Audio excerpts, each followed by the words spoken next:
Hello বন্ধুরা, আপনারাও কিন্তু বানিয়ে ফেলতে পারেন চটপট করে একটা সিম্পল মেটে কচকচির রেসিপি আমি আপনাদেরকে দেখাচ্ছি। তো প্রথমে সরষে তেলের মধ্যে গোটা গরম মশলা নিয়ে নিলাম, আর এখানে একটু হলুদ দিয়ে দিচ্ছি যাতে তেলটা না ছেটে। তারপরে আমি পেঁয়াজ আর আলুটাকে দিয়ে দিচ্ছি। কোনো দরকার নেই আলুটা আগে থেকে ভেজে রাখার, খুব সিম্পলভাবে খুব তাড়াতাড়ি হয়ে যাবে এভাবে করলে। তো আলু দিচ্ছি এই কারণে, কারণ আমার কর্তামশাই আবার আলু ছাড়া খাবেন না।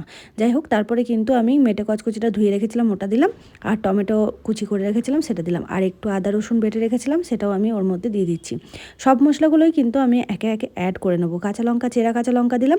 ঝালটা আপনারা পরিমাণ মতো যে যেমন ঝাল পছন্দ করেন সেভাবেই দিতে পারেন।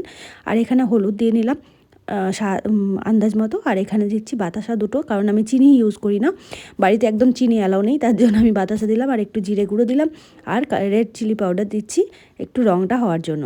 তো একদম অল্প তেলের মধ্যে এই রান্নাটা আমি করছি। আপনারাও যারা অল্প তেল দিয়ে রান্না করেন তারা এইভাবেই করতে পারেন। কষিয়ে নেবেন, কষিয়ে নিলে কি হয় তেলটা উঠে আসে, আর তাতে দেখতেও ভালো লাগে, খেতেও ভালো লাগে। যাই হোক, তারপর নুন দিয়ে ভালো করে কষিয়ে নিচ্ছি।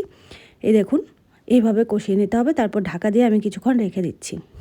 দেখুন তেলটা কিন্তু অনেকটা উঠে এসছে, আর আলুগুলো দেখুন সেদ্ধ হয়ে গেছে। কষাতেই কষাতেই আলুগুলো সেদ্ধ হয়ে গেছে, তেলটাও বেশ উঠে এসছে। আমি কিন্তু খুব অল্প তেলে করেছিলাম, কিন্তু দেখে মনে হচ্ছে যেন কত তেল দিয়েছি। আর খুব স্পিডে রান্নাটা হয়ে যায়, খুব সুন্দরও লাগে খেতে। আপনারাও বাড়িতে ট্রাই করুন। যাই হোক, আমার কষাটা কিন্তু হয়ে গেছে। আমি এখন জল অ্যাড করছি, যেহেতু রুটির সাথে খাবো, একটু মাখা মাখা না হলে ভালো লাগে না, তাই আমি ওইখানে অল্প জল দিলাম।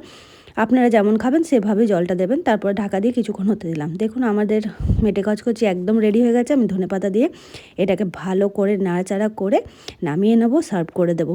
খুব স্পিডে খুব সিম্পলভাবে এই রান্নাটা আপনারা করুন। ভালো লাগলে অবশ্যই লাইক কমেন্ট করতে একদম ভুলবেন না। টাটা।